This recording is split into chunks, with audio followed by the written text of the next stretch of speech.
Greetings, MacNNers! It's time once again for the weekly tech podcast you know and love, where every 10 weeks there's a big round episode number, and it's happening this week! Welcome to episode 60 of the MacNN podcast.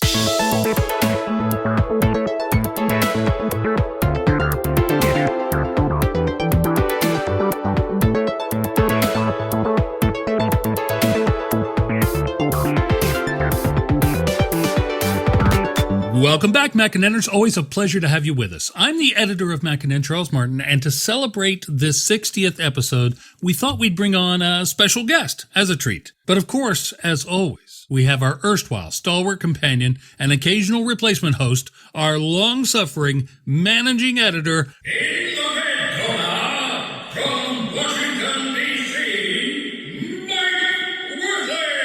Hello, how is everybody this evening? I would appreciate it if the plants decided to stop doing this thing that they're doing to my nose and my sinuses. Oh man, yeah, I know what it's like to suffer with allergies, so I sympathize, but I hope it's not too bad for you. And now we'd like to welcome our special guest, who is helping us celebrate this 60th episode and the consequent arrival of our senior discount cards, Joe Japes from Econ Technologies. How's it going, Joe? How you doing? Doing all right. We'll be talking to Joe about Econ Technologies and their flagship product, ChronoSync, in a moment. But first, I want to let listeners know that because this is another episode with a nice round number in it, we're going to do something a little crazy this week. We've banished our own William Gallagher to the small, cramped, Harry Potter-esque room under the stairwell once again so that he can work on yet another volume of our best-selling Pointers series of ebooks, available now from iBooks and Kindle for a mere $1. And thus, there's not going to be an app of the week this time.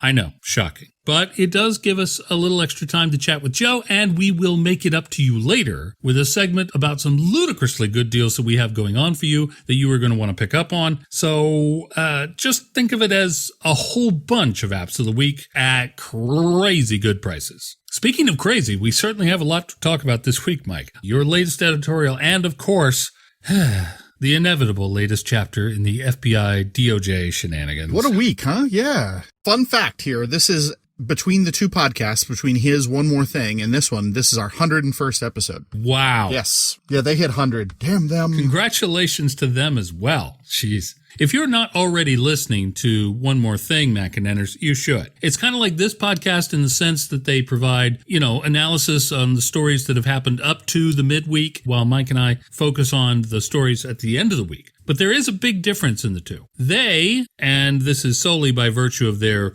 exotic, beguiling, and generally erudite British accents, bring a level of, class and sophistication to their show that makes them sound more like Masterpiece Theater and us more like Dr. Phil. And on that note, speaking of, it's time to get some solid life advice on backing up your stuff. So now we can finally have a chat with our guest, Joe Japes from Econ Technologies. Joe, welcome to the podcast. I am in British Columbia, Mike is in D.C., and you're in Florida, right? Yes, I'm in Orlando. Just 2 weeks here. Oh, congrats. Well, welcome back to Crazy Town. Yeah. Well, I lived here almost 25 years, went back to South Florida, actually to Fort Lauderdale, and now I'm back here 2 weeks. So, I'm so happy to be back here. So, yeah, if we have any listeners to the MacNN podcast down in Florida, and I'm sure we do, both Joe and I will be in Orlando the second half of May. He lives there, yes, and I'll be there for the Orlando Fringe. And so we will be available for autographs and bar mitzvahs and whatever you need, because we will just be generally available. You bring your ebooks and your tablets and your Sharpies. Charles will sign you right up. Yes, well, I am, after all, a best-selling tech. Yes, you are.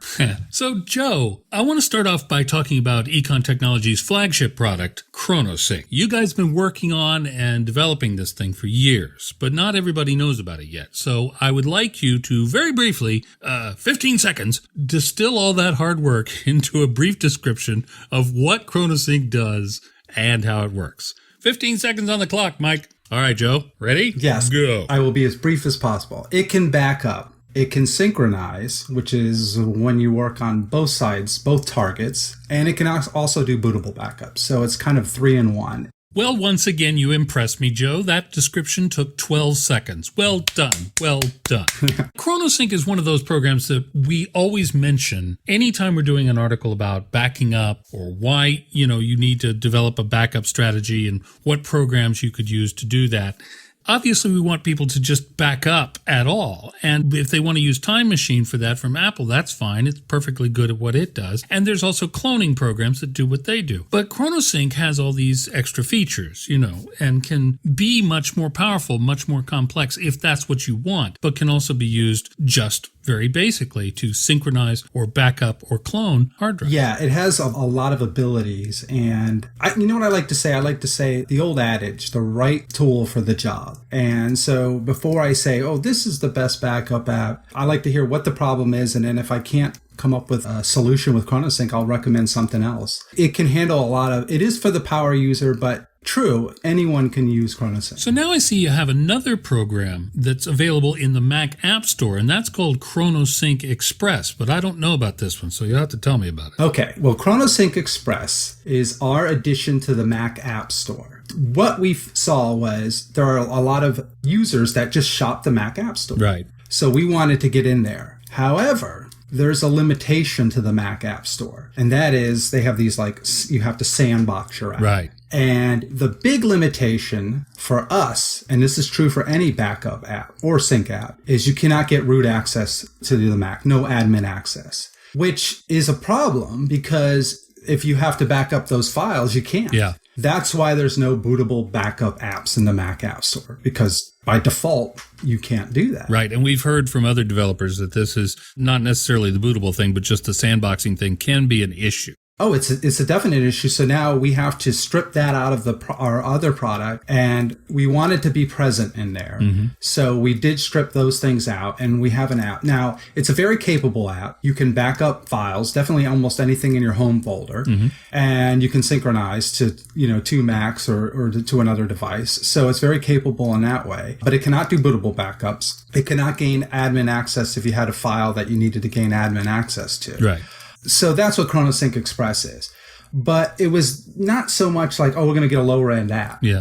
Because we could have just sold that ourselves. It was really to gain access to the Mac App Store because we're missing out on those customers. Right, right. So that was our objective there, and that's where we're at with that. And we've noticed, I won't give sales numbers, but as we sell more, we go up higher in the rankings, and then you sell more. Mm-hmm. So that's the key, is to get high in those rankings. Yeah, yeah. It really is. We have a similar experience with the ebooks that we did in that as well. We found that once we hit number one, then all of a sudden it's like, oh, well, hey, look at this $1 book. Yeah. And it's an interesting discovery in the App Store is an interesting concept, as in there doesn't really seem to be good discovery. How have you guys worked around that? There's not much you can do. There's no customer list to contact because Apple doesn't give you that. Right. So you have to do your best, hoping that people discover you, and then just keep purchasing it. And then they have some algorithm that they use to get your ranking up. It's based, I think, mostly on sales. And so if you sell more, but it's also based on price. So like something that's $1 has to sell a lot more than something. And apparently the number and quality of reviews, that's a big factor. Yes. And then you have to get reviews, but then you can't even, the one thing you can do to get reviews, because you can't contact your customers, is you can bug them within the app. Yeah. So you'll see that on your iPhone, like if you have a sports app, even it'll be like, would you like to rate this app now or no? And so yeah. So that's the only thing we can do. And then of course I'll mention this, probably of interest to some people. Apple takes a big chunk of your money. Yes. They take a third, but they actually take a little bit more than that. They do. So if you're selling an app for $30 in the Mac App Store, you're going to get $20. And if you were selling an app for $30 on your website, you're going to get $30 minus, a few percent for a credit card charge. Mm-hmm. Well, and your hosting fees and all the stuff that you have to do now. Yeah, but the way you have to look at it for the App Store, and I've told this to other developers, and I've told this to some people that were selling ebooks, is we're selling ChronoSync Express to Apple for $20, and then they're reselling it for $30. Yeah. That's how you have to look at it. Wow, yeah. I hadn't even considered that approach. That makes sense. That makes a lot of sense. Yeah, because that's how if you sold a book in a bookstore, they would double the price probably. The thing that intrigues me about ChronoSync Express is, and I'm always telling this to people, people in my classes. Like, if you are overwhelmed by the concept of backing up and you just cannot make yourself do it regularly, there's always Apple's Time Machine. But the one and only thing that really, really has to be backed up is your home folder. Apps can be re-put back for the most part. A system can be reinstalled. Mm-hmm. Those things are easier to recover. Your photos, on the other hand, Yeah, system reinstall is easier than it's ever been.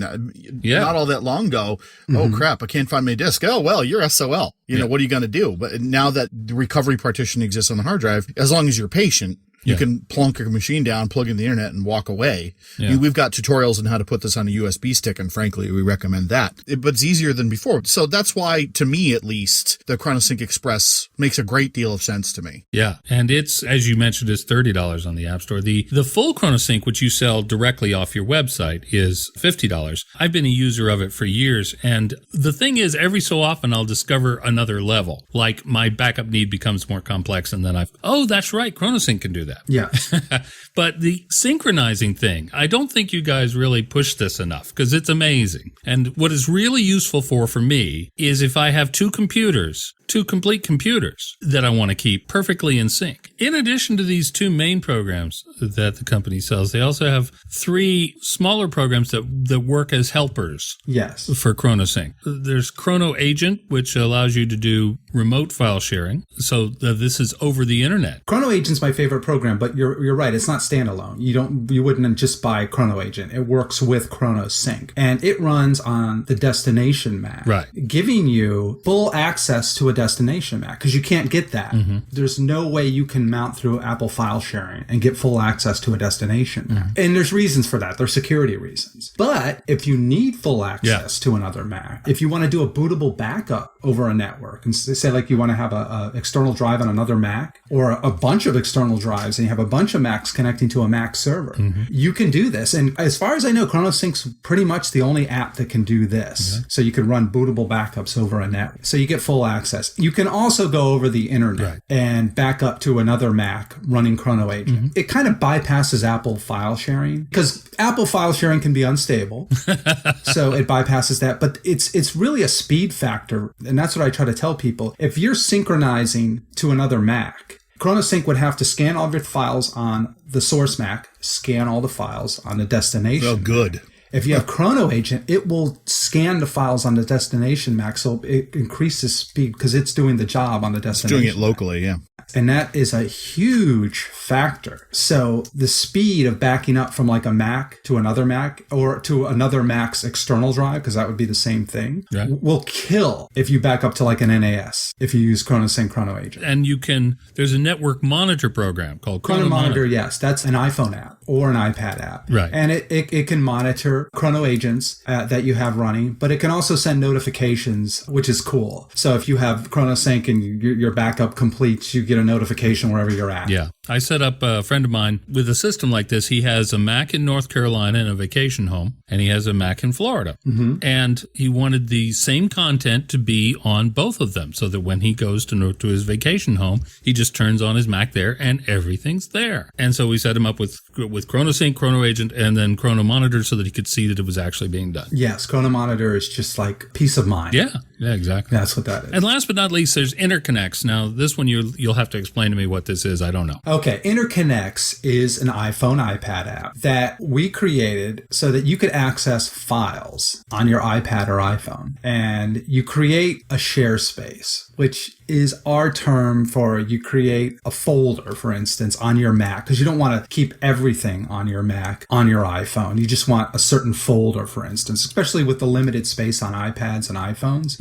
You got to be careful. You can't just back up a lot of files or you'll run out of space pretty quickly. Right. So it allows you to have direct access to files from your Mac.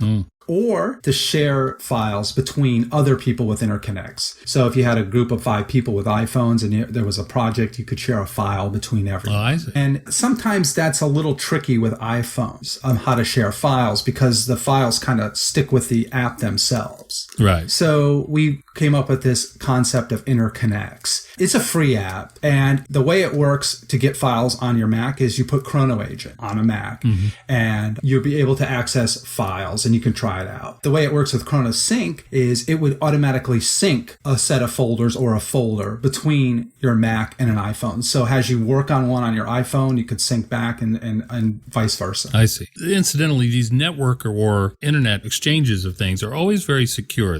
There's no intermediary cloud from Econ. No. Right now, there is some setup required if you're going to go over the internet. If you're doing it locally, like on a local network, it's very easy. Yeah. This is a direct connection. And that's how all these companies like Dropbox work, which are great. Everything's going to the Dropbox server. Yeah, but the problem with Dropbox I've always run into is that, it's such a small amount of space for free, and then it really starts to cost you. Oh, yeah. Not really super thrilled about their privacy policy either. No, that's true. But with this, one of the things that has always attracted me to Econ is that you guys have a price on your apps, and that's it. There's no in-app purchases. There's no subscriptions. No, it's one price, and for good or for bad for our company, free upgrades for life. And we've been around a long time. Yeah. I've been working with Econ for 20 years now. Congratulations. Yeah. So when I started with Econ, I had to read the Macintosh 7.5 for Dummies book.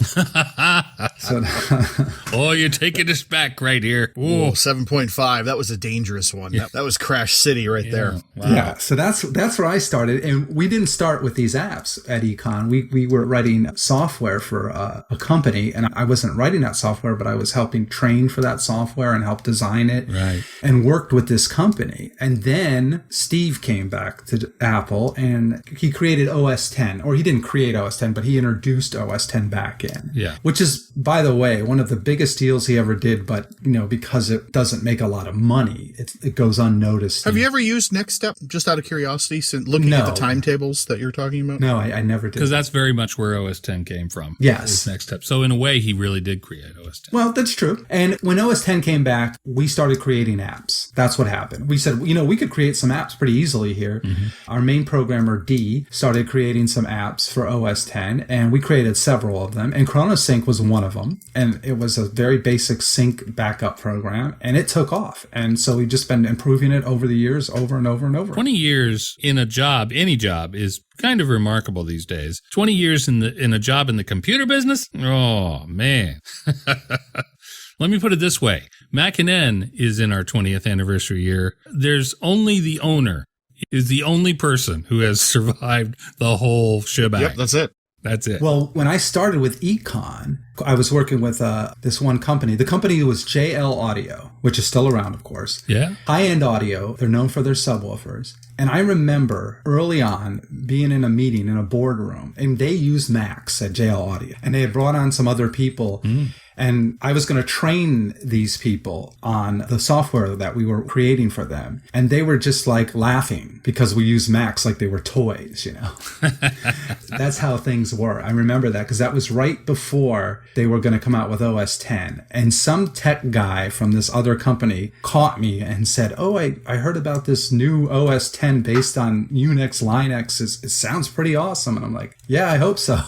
Yeah. One last thing before we let you go. We've talked a little about the products, and we should have talked more about that whole free upgrades for life thing. But the website is Econ Technologies. And I would like you, as a fellow Florida resident for a very long time, to explain a little bit about where the word econ comes from. The econ comes from the Econlatchie River, which comes right through here in Orlando. That's what we're named after. And originally our office was pretty close to there, out in Oviedo area. Yeah. This is a word from the Seminole Indians, if I'm not mistaken. Some of the original inhabitants of Florida. Yes. It's a little river. I know Valencia Community College runs by it. So that's how you came about the name. I always kind of wondered, but wasn't sure. Well, give them a visit, you guys, and check it out. We have talked about ChronoSync in the past. It's a really excellent backup and synchronization program, and it's really the only one of its kind that does all of the things. So there are some good backup programs out there, starting with Apple's Time Machine, but this one is for people who need more than that. Yes. Thanks, Joe. Actually, can we have Joe hang on for 10 more minutes? Because I want to talk about an editorial that we wrote earlier this week. Oh, that. Yes. It's okay, Joe. I'll get you up to speed. So, Charles, play the music.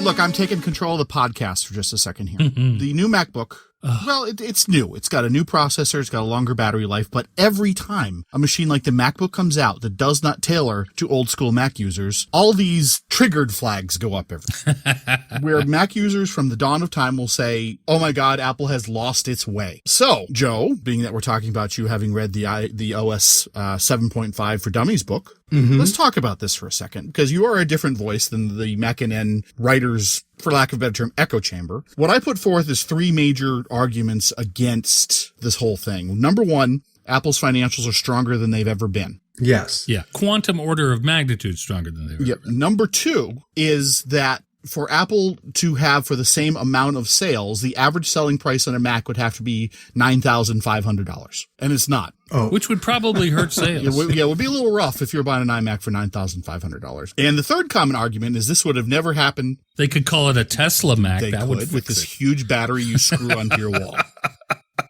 Yes, then people would gladly. And point the third was that this would never happen if Steve was alive. And no, it wouldn't have happened exactly that way because it would have been a different CEO. But my argument to that was that Steve didn't die. And then somebody said, okay, we're going to change everything he's done. Apple has always had a roadmap, as far as we can tell, with at least a 5-year plan and possibly a 10-year plan. Yeah. So, Joe. Yes. Since, like I said, you're using the 7.5 book, which means that you were, I'm going to say right now, just before PowerPCs. You're probably the tail end of the 68,000 series Macs. Is that correct? Yes, right in there. Okay, so you've actually seen all of the major shifts in the Macintosh ecosystem. You've seen the clones, the Clone Wars. Yep, you've seen 68K to PowerPC. You've seen the clones, and from a developer's perspective, you've seen and from the developer perspective, you've seen from PowerPC to Intel, and you've seen Apple shift to a mobile mindset. What is your thought on this whole thing, like when a MacBook comes out and the Mac heads flip out about it? My thought on all that is they're always going to complain about something. And I complain about things about Apple too. I noticed you had that segment King for a Day. Yes. Yeah. Charles, I thought iTunes is just a big cluster. I can't finish the word here. Yeah. That needs to be improved. But the fact of the matter is the MacBook is a great machine. I guess the lack of ports on it is the big deal. It's that, but also because it is sort of like a mutated iPad to a lot of people who have never used it. So, it sprung a keyboard. Oh, that's nice. But I find that you were talking earlier about how some people treated the Mac like a toy way back then. Some people treat iOS devices like that. And although the MacBook is not an iOS device, it shares more and more with that. That's really the general direction that they're protesting, I think, more than anything else. Yeah. The Macintosh is by far superior for getting work done than iOS, without a doubt. Yeah, I can run multiple apps at once for something simple as that. Yeah. I was looking at them today. The new MacBook? Yeah. And I love it. And I'm a big fan of the MacBook Air too. Yeah. I just like the small form factor. I bought a MacBook Air recently for my son, the smaller one, and I love those machines. Yeah. I really do. I think it's amazing. And yes, the one port thing that bothers some people, the keyboard being flatter than ever, bothers some people. I get that. And those are, if that's not for you, that's not for you. But the point that Mike has always tried to make here is that, yes, those of us like me and you who came out with Macs, that we think of Macs as desktop machines, mostly, the whole shift to mobile, the way it took off and has gotten smaller and smaller and smaller, is a very alien trend. There are people out there who own like an iPad or an iPhone and no other computer. That is it for them. And that's a concept that Mac veterans have a hard time wrapping their heads around. But the thing that I always point out is there's a huge disconnect between a power Mac user, no, not power Mac, but a power user who is a Mac enthusiast, and your average user. Your average user spends more time in Facebook than in Word. Let's put it that way. Well, that's the whole point of the new Apple, though. Yeah. In our own polling that we did, there were very few people that could do even basic maintenance on these machines. And so the MacBook's inherent unrepairability at home makes no difference to any of Apple's new users. And my point in all this has been, and I've been saying this for over a year, that yes, the Apple of today is not the Apple of yesteryear. And the Apple of today is not going back to the Apple of yesteryear. And it's not because they hate us. It's because there's a different direction in computing. And certainly, although Apple likes to position itself as a company that sits at the corner of art and commerce, they have to chase the commerce. They have to. That's like any business out there has to chase the commerce.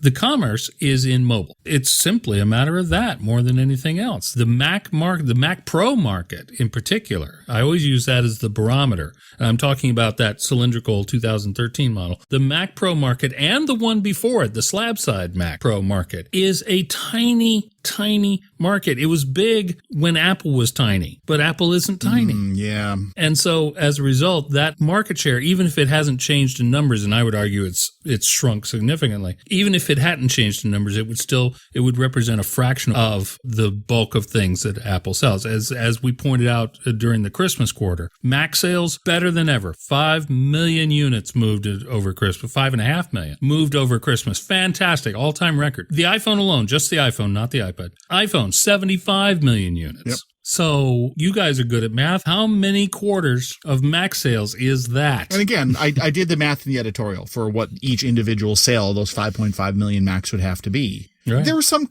malcontent in the forums about this. There was some discussion about how it's not a zero-sum game and there's not 13.7 or whatever the number is. I'm sorry, I don't remember it right this particular second. Customers waiting to jump in. But the fact remains, if Apple loses an old-time Mac user, there are plenty of people to make up for those sales. And the problem is, if they lose an old-time Mac user because they're being petulant that they're not getting what they want from Cupertino, that's the wrong reason to do it. Yeah. I'm not saying necessarily that you have to conform to what Cupertino wants you to do, but I guarantee you that there's a machine in the product lineup that would do what you needed to do. We've had people say, well, there are compromises in the iMac for graphics professionals. No, there isn't. Yeah. There isn't. It's a quad-core processor, and you're not going to get any more out of the 12-core, 24 cores that you could conceivably cram in a Mac Pro. Yeah. With the exception of gamers, perhaps, I really think that there's a Mac in the lineup for almost everyone. Apple Macs do not serve gamers. I would say what Charles said is true. I say there's probably more than one in the lineup. But on last week's segment of King of the Day, I think it was a comment you read where someone said, I'd like to see regular updates of the Macintosh lineup. Yes, that was our writer Malcolm Owen, yes. Yeah, and that is a good point. And I would say, yeah, definitely. Over 50% of the revenue comes from iPhones, but just like they're pulling gold out of the iPhones now and made $40 million of free money, even though the Macintosh lineup is still making them lots and lots of money, even though it's a small percentage of a multi-billion-dollar company is a lot of money. Yeah. Mm-hmm. So I would like them to see that regular Macintosh updates. That's the only thing I'd like to see. But the lineup is great. I love the small laptops and everything. And I'll tell you, for your money, the big iMac is one of the best computers out there. Steve Jobs said when the Intel machines rolled out, well, this will facilitate more frequent updates of the Mac product line. Mm-hmm. And it was greeted with tumultuous applause. Because the motherboards that Apple uses, yes, they're custom jobs, but they're still based on the same concepts that a Windows PC is. There's still a Northbridge and there's still the same architecture. It's just done by Apple. It's taking the same components engineered by Apple, put on a motherboard. So like with the original Mac Minis and like with the slab side aluminum Mac Pros and even the Coke can Mac Pro, in theory, there are processors that can drop in one for one into those machines. And I don't understand why Apple really hasn't done that as much as I think they should have. Yeah. I don't think there's any reason why every 6 months they couldn't say, okay, well, we now have Skylake processors. Now everything has Skylake processors. Congratulations. They could even sell it as a stupid markup and people would still buy it. And there's been, since the original Mac Pro shipped, the original Coke can Mac Pro shipped, there's been 3 reasonable Xeon processors that could go in the Mac Pro, and Apple has chosen to not put any of those in there. And they should be pin for pin compatible. So why they haven't chosen to do this, I don't know. Yeah, that's a mystery. Is Apple leaving Mac users behind? Yes and no at the same time. I would argue that the MacBook Air is the best all-around portable on the market, bar none. I would argue that the iMac, particularly the 5K iMac, is the best desktop on the market, bar none. Now, gamers would certainly disagree. Maybe 3D artists would disagree, but I'm talking about speaking all around, generally, the mainstream. It's really hard to argue that those are not two of the best machines. When the 2013 Mac Pro came out, it was the best. it needs an update, and I hope Apple is listening about that. I think the Pro is dead. I don't think they're making another Pro. Yeah, that market has shrunk to a point where it is really hard to justify the effort needed to keep making. We have gone longer since the last Mac Pro update than we did between the last aluminum Mac Pro and the Coke can Mac Pro. Have we really? Yes, we have. Yeah. The Coke can Mac Pro. Honestly. Well, I think I would love to know how much, we know the sales, but I wonder how much money they're making on the Mac Pros. Particularly as they manufactured in America, it's probably a charity case, to be perfectly honest. Yeah, I'm not convinced that they've made their money back moving that to Texas. I think that the Mac Pro has been a money-losing proposition, and I think it was a project that was underway, and they said, well, it's far enough along, let's just roll with it. But it may be the last one. We hope not. Maybe we could teach Liam some new tricks. That would be awesome. What, ripping down Mac Pros and putting in new processors? No, the opposite. Turning that ability the other way. Because you can, certainly that's something that Apple has talked about for some time and actually did way back in the day for a while, is a robotic assembly line for some of their products. And I would love to see that happen. I don't know if it applies to the Mac Pro or not, but it would be, that would certainly be one way to cut down the cost, which is, of course, always a limiting factor. Yeah, we're gonna wrap this up with this, and I'm just gonna leave everyone with this. Yes, I am the primary architect of the MacBook is not for you and shut your mouth about it articles. I understand that I am the primary architect of that. My favorite Mac ever is the aluminum slab side Mac Pro. Yeah. I've spent time with my elbows deep in these machines for so long. And you just have to look at reviews I did when I joined MacNN 4 years ago. Yeah. Okay. I did things like Mac Pro brackets to cram 4 drives in the optical bay. So I will be the first one to tell you that my Apple is past. But I'll also be the first one to tell you, since I do have 2 PCs, not even including my MacBook Pro Retina right in front of me, within reach of my hands right now, that I would still rather be using Apple hardware. Yeah. And not because I'm a fanboy, because it's the best tool for the job. Yeah. And you never know. This is the beautiful thing, is that they constantly surprise us. The Mac Pro fans were up in arms for the longest time. And then one day Tim said, yeah, there's another one coming. And everybody lost their mind. So you never know. We might get that kind of surprise. Wouldn't that be a lovely thing? Yeah. WWDC is very close, and all will be told. Yeah. Yep. And that's going to be a big deal. I just have this feeling that it's going to be a big year in a lot of ways. We'll find out. Of course, I don't have the greatest track record, so we're going to find out. What is it? 2 months away, we'll know. I think it's going to be a transformative year. From a financial standpoint, I think this is the year that Apple finally starts feeling the PC market slow down. And I think they're going to feel it on the iPhone. I think they're going to feel it on the Mac. But I don't think instead of negative growth, I think it's going to be less growth. Yeah, I agree. The last December quarter, I think, proved that. They grew, which was contrary to almost every other maker in the business.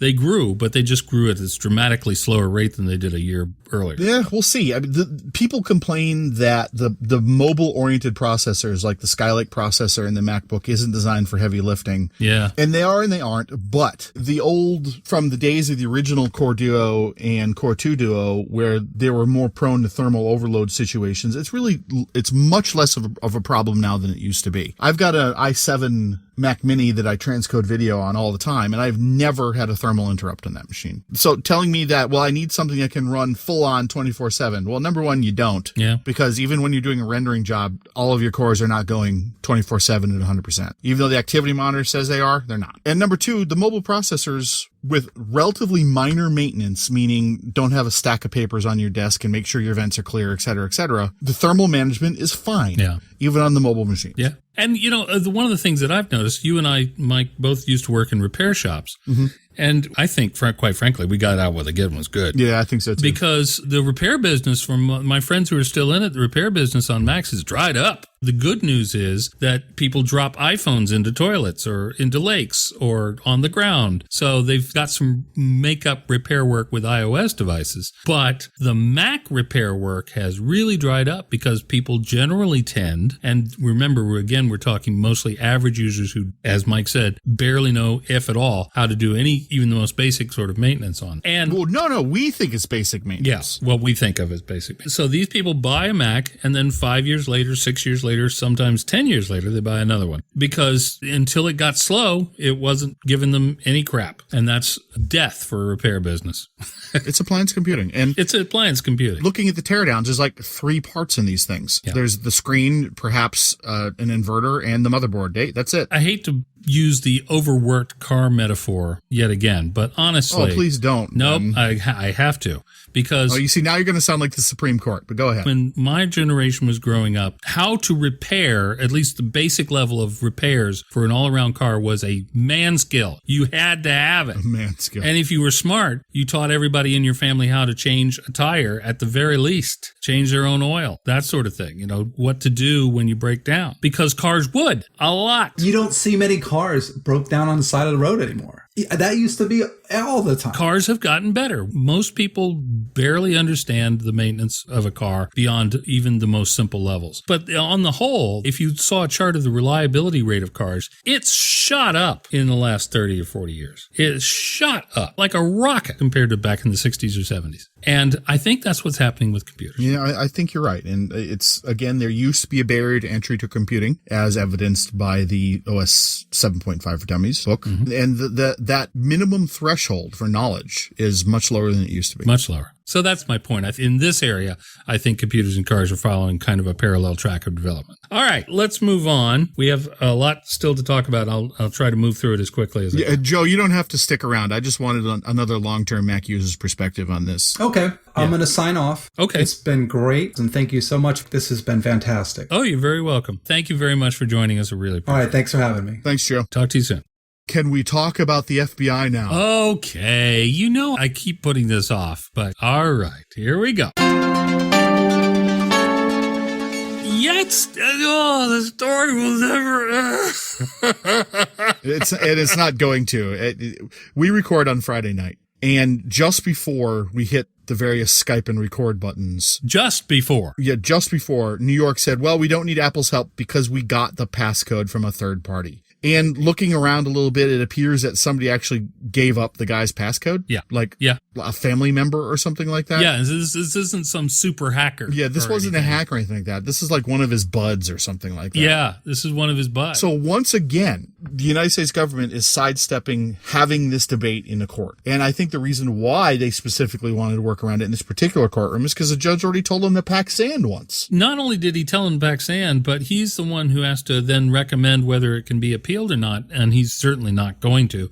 But then Apple wrote this super compelling argument that would probably go over very well at the appeals level. So that was just not going to happen. But the thing that is irritating me the most about this, there are so many aspects of this case that bother me. The manifest, FBI incompetence that runs like a river through all of these cases we've seen so far. The deception, frankly, the way that I'm not going to accuse anybody of lying. I'm just going to say that they omit the truth a lot. Well, here's the thing. Law enforcement is allowed to lie to suspects to get to what's going on. Mm-hmm. The problem is they're treating us all like suspects. Well, there you go. That is it in a nutshell. Very well put. That's the issue I'm having with this. Yeah. And maybe I wouldn't be so militant about this had I not served in the armed forces for 8 years. But this is ridiculous how they're talking about this and how they're putting their patina of whitewash all over this. Earlier in the week, they said that we got nothing from the San Bernardino iPhone, but that was really valuable to our investigation. Yeah. What in the ever-loving crap? What do they mean?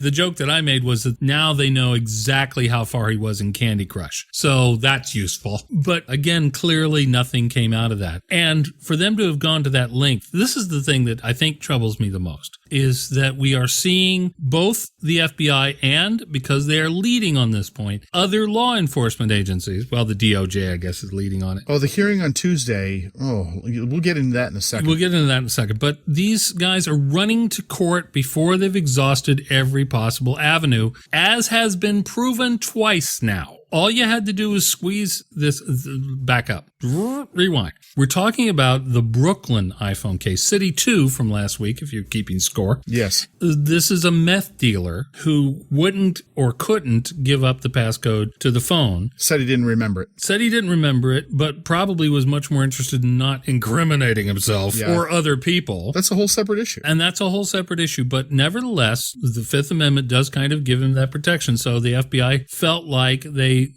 didn't feel like. They didn't exhaust all their other avenues. They just took the easy path, or what they thought was going to be the easy path, and ran to a judge and said, we have to get into this thing. He's a meth dealer. He probably knows other meth dealers. Got to get in here. And this particular judge in Brooklyn wasn't buying it. Unlike the San Bernardino, but to be fair, that was a whole different level. So anyway, he said, as Mike said, told the FBI to pack sand. And at that point, they went, oh, we're going to have to look for something else. Oh, I know.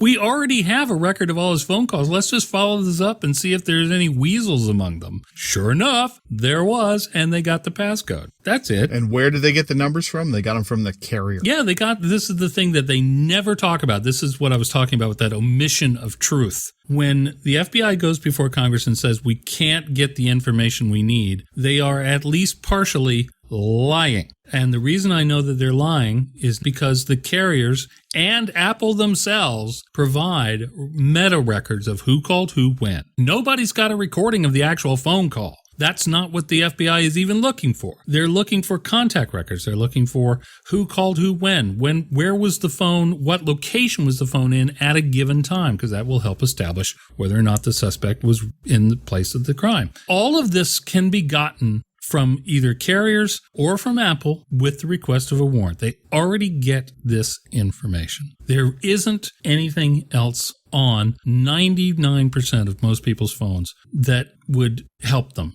So this is the thing that irritates me. The FBI is being deceptive because what they really want, to quote the Spice Girls, is...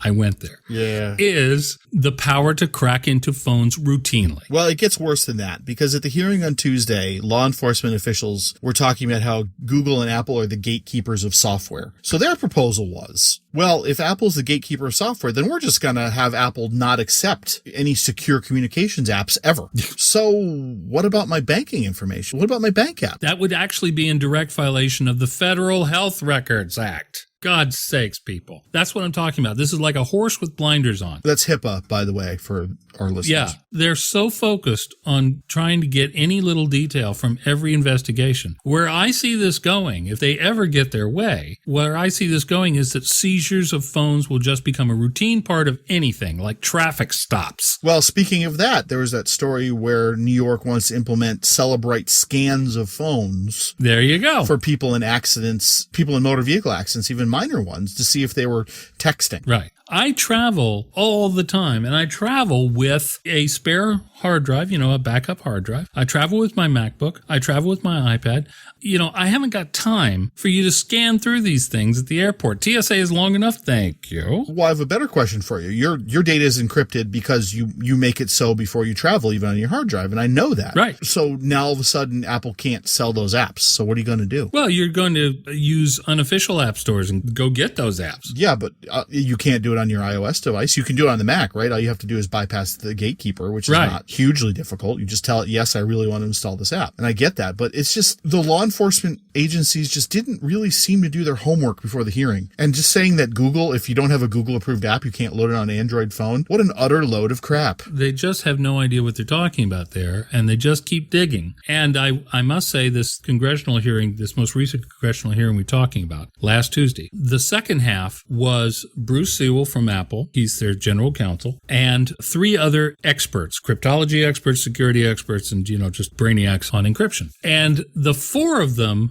who, as far as I can tell, had never met until that hearing, acted like a well-oiled football machine. I got to tell you, they destroyed the first half of that hearing. They destroyed it, ate it for lunch, and picked their teeth with the bones. Oh, it was brutal. Luckily, though, and again, I have to commend those people who deserve commending, there seem to be a few people in Congress that aren't complete idiots. I know this will come as news to some of you, but it's true. Yes. Some of them asked really good questions and demonstrated at least some understanding of the subject. And that was the case with the first hearing as well. Mm-hmm. The first hearing, they seemed to be a little more prepared, but it also seemed like many of the members of Congress had already decided on what their point of view was. Yes. And weren't really interested in hearing anything else. Right. As is normal at most congressional hearings. Yeah, I'm not terribly shocked at this or anything like that. But the last hearing was definitely, most of the people coming into it were less informed about the situation. Yeah. And you're right. They did ask some insightful questions, and it's an interesting listen.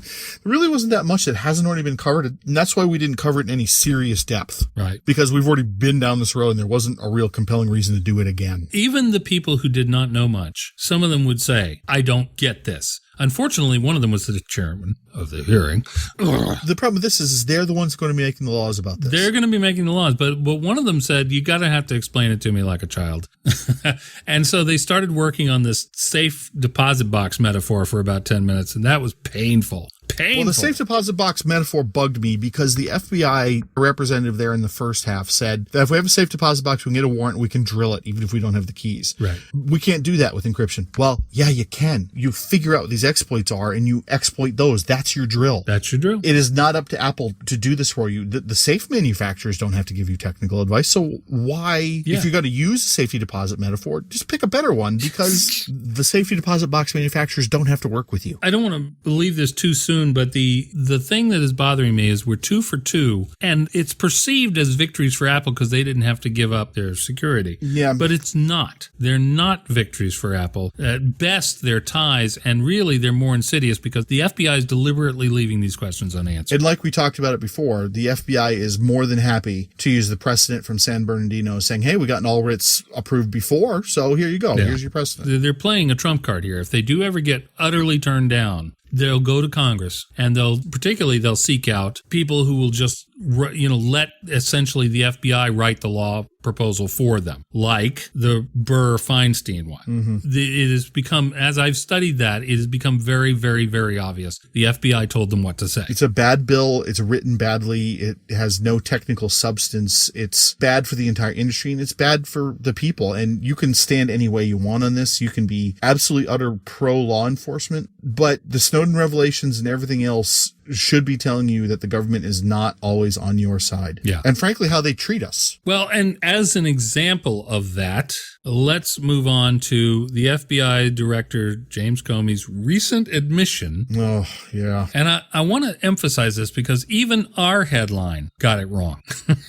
Our headline in the story was that the FBI director indirectly claimed that $1.3 million was spent on iPhone 5C, the hack that got them into the San Bernardino phone. He actually said a lot more. The direct quote was, a lot more than I will make in the remainder of this job, which is 7 years and 4 months. At his salary, that's $1.3 million.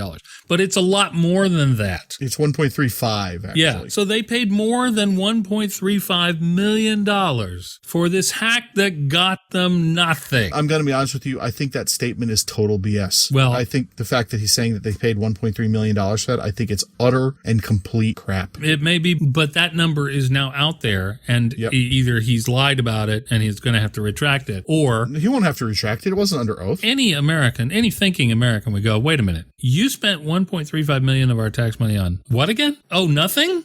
We don't know. He spent $1.35 million to get into this 5C. By what method? We don't know. Yeah. So we don't know if an 18-year-old kid who figured something out came in and popped it by some combination of Siri and the Bluetooth button. Yeah. We don't know. And they're not going to say, because they're going to say that they don't own it, which is also crap. Because if you paid $1.35 million for an exploit, you damn well better own it. But here's the other thing is, right, the iPhone 5C on the scale of recent iPhones is fairly easy to bypass the password protection because not easy, but, less difficult than later models, let's put it that way, because it lacks the secure enclave, which is hardware encryption. So the next time, let's say this Brooklyn case, for example, it involves an iPhone 5S. There's a case in Boston right now that involves an iPhone 6. These things are much more secure. They're running later operating systems and the hardware is more secure. Let me just go off topic for just a brief second. I'll come back around to the point. So I just need to bear me a little bit of forgiveness here. In the late 90s, the Clinton administration decided that foreign intelligence on the ground, they didn't want spies on the ground for human intelligence anymore because they had to deal with unsavory people. Right. And that crippled intelligence gathering for a very long time. And we still don't really do it. We're big on drones and we're big on eavesdropping. We're big on satellite photos and things like that. So as far as I know, we still don't do that kind of thing nearly as much as we used to. In the 80s, spies were freaking everywhere and everybody knows it. That stopped in the 90s. But it's okay if the FBI does this. It's okay if the FBI takes these shady gray hat hackers. Mm-hmm. And this is all right somehow? Yeah, this is okay. But just having said that 1.35 million figure, he has now raised the price of any future exploits. Which is why they're going to keep pressuring Apple for a free solution. Yeah. Well, and the problem is that at the point of the secure enclave, I'm not sure Apple can provide one. Yeah, I'm not sure what Apple's even going to do here. Yeah. So the price just keeps going up. up. And the next person who claims to have a solution is going to need a way more than 1.35 million. Nice negotiating, Director Comey. Yeah, I'm not a conspiracy theorist at all, but I think that this gray hat hacker theory, I think is nonsense, and I still think it's Celebrite. There's too much data that points to Celebrite being the key here. There's the Israeli newspaper, which reported that the Israeli company is doing this. Mm-hmm. There's the money that they gave them on the day of the court hearing. Yeah. If there's a simple solution, this is Occam's razor. If there's a simple solution, it beats the complex solution. And this is the simple solution. Celebrite having done this is the simple solution. And as I said in one of my comments on this story, every black hat hacker, every gray hat hacker now has a new full-time job finding iPhone exploits. Yep. They are digging like they never did before because there is gold in them thar hills. Well, heck yeah, $1.35 million. I'm considering doing it. Yeah, exactly, man. And this is what I'm talking about. That was just... everybody has that relation who blabs all the family secrets to strangers. Sometimes that's where we are. There's a joke in the newsroom that I do my quickest and best work when I'm annoyed.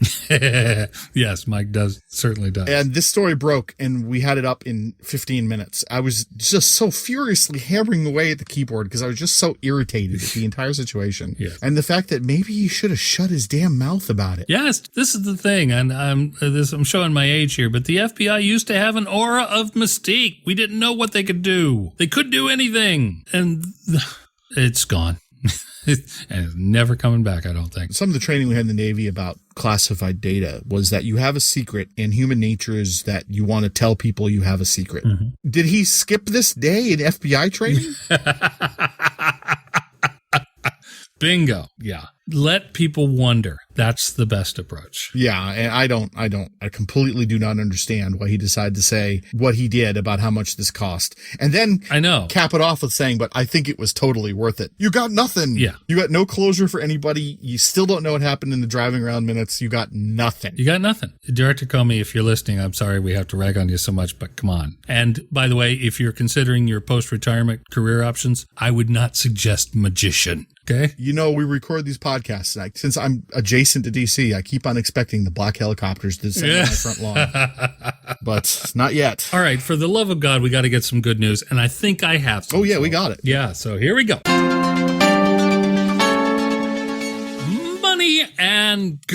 Money and goods. That's what we have to tell you about. So William is off this week for the app of the week, and we've got instead giveaways and goodies and prizes and bargains. I actually have a giveaway and a goodie that you don't know about. So you go over yours and I will add another one. Okay. Well, the one I wanted to talk about should set every gamer's heart alight. And that is, we are doing a giveaway right now. It runs through June 4th. So you've got time, but we're doing a giveaway right now where you could win $1,000 to spend in the Steam store. $1,000 to spend in the Steam store. Oh, that's nice. We do these giveaways every so often. We've done similar ones with Apple hardware, gift cards, and things like that.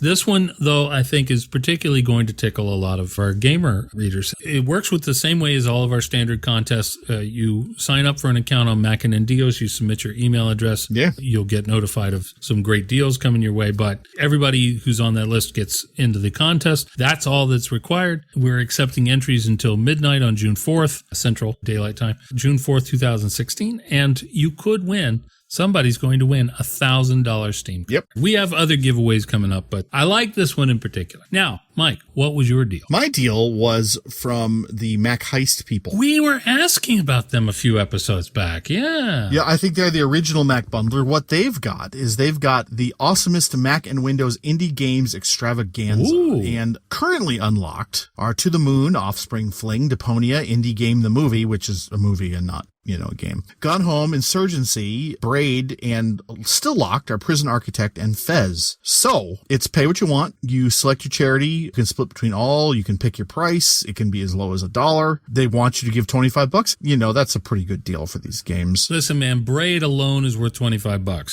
You hear me? And well, when Prison Architect is unlocked, and it will be, that game is also worth playing. And frankly, playing with the Star Wars mod is hysterically fun.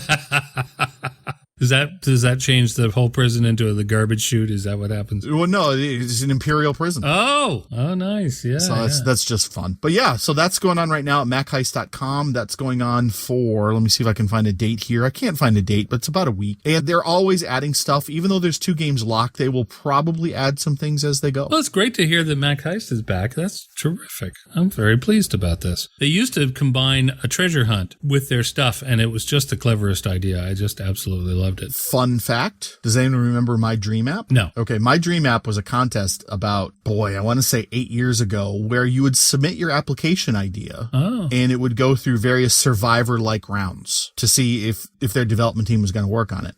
Now, I don't know what happened to the 3 finalists, but I was a semi-finalist. I made it to the second round of elimination with my Holy app idea. crap. Basically, my app idea is the BitTorrent chat program. Oh, I see. Yes. That was my app idea. So, and now, now I've got it. So there you go. Now it exists. Let me run over the titles. To the Moon, Offspring Fling, Deponia, Indie Game the Movie, Insurgency, Gone Home, Braid. What was the other one? I didn't mention that in my list because I can't freaking read it. Oh, I just didn't know what it was. I'm trying to go off memory. And Prison Architect, you said, and there's one other one, and I can't think of it. Fez. Yeah. Thank you. And when you go to the site, you can see there's a little game in progress, and I don't know if you can play it or not, but this is exactly the kind of thing that I like. Yeah, and you can, and there's actually locked chests in this little game thing. Oh, yeah. Along the way that I think are further games that they're going to add as the sale progresses. I'm very distracted now. This is great. And part of the money goes to charity. It's very much like the Humble Mac bundle in that sense, but this is all indie games and Mac and Windows. So it's going to be great. One more. We're not done. We got one more. Currently on our site, our good friends at Mac Update have the big deal running. It's the Mac Update Spring Bundle, and we've rated it our big deal because it's got some great stuff in it. One of the things that I would tell you, just drop everything and go get this right now. The bundle is $50, but this is what you get, is Noiseless CK. This is from MacFun. It is an amazing program for cleaning up noise, like when you've used too much zoom on something or you shot it in too dark a room. It's an amazing, amazing product. OCR Kit, Pagico, Scrutiny, BusyCal. Read our review of BusyCal. You will, Simon, Rocket Cake, SuperTab, Lens Flare Studio, and Mac Product Key Finder Pro. All those codes and validations that you needed for your independently bought software, now you finally have a place to put them all. On top of that, I mentioned Noiseless because it's a great product, but here's another one. The first 5,000 people to buy the Mac Update Bundle will also get Aurora HDR, the latest product from MacFun, and it is probably the best HDR type editor creator that I've ever seen. I just love MacFun stuff. The total value is over $566, and it will run, I think, through the end of this month, maybe a little longer than that. So what, the bundle? Yeah, the Mac Update Bundle. Yeah, I think it's another 2 or 3 weeks, I think. Yeah, but of course, as I say, it's only the first 5,000 to get that Aurora HDR. If you do photos at all, you want that, particularly at that price, I would grab that. It by itself is worth more than the entire bundle price. So, and it's Mac Update. This is one of the very few sites other than the Mac App Store or the developer's own site that we can say, yes, you can go there and you can download apps and try them out and it's safe. Wow, I'm confused, Mike. I normally hand over to William at this point, and I can't because he's not here. And I'm lost. I know. We'll just wrap it up. Yeah, we're going to have to wrap it up because honestly, we could go another hour. I know. With everything that happened this week. Just on ragging on the FBI, quite frankly. But and next week is Apple Financials, where some of this conversation comes to a head. And like I promised a couple weeks ago, I'm sure there's going to be more FBI shenanigans next week. Yeah, we haven't even talked about all the latest rumors. We'll have to get to that next week as well. So There's just a whole lot going on. So on behalf of the entire staff of MacNN, I'm the editor, Charles Martin. That's the managing editor, Mike, over there in Washington, D.C. Yes, I am. Right in the thick of it. I mean, really, it's so weird. You join us and all of a sudden Washington becomes ground zero for not just the usual things that it is always ground zero for, but for tech stuff. Who thought when we joined, oh, I know, there'll be a big encryption thing one day and I can walk to the hearing. Well, there's no chance I'm going to walk into D.C. from Northern Virginia, but, yes. You may have to if this Democracy Spring thing keeps going. I guess they're done now. Are they? Oh, okay. I think so. I think they finished up today, but yeah, they've been kind of a problem in some gallivanting. Oh, yeah, they do get in the way of traffic, I'm sure. Anyway, we appreciate your listenership. Let everybody know we are excited to go back out and get you the freshest and best tech news and analysis and features and reviews, and we do so much more. So please stay tuned. There's great things coming, and as usual, you will be a key part of it. Good night, everybody. Good night.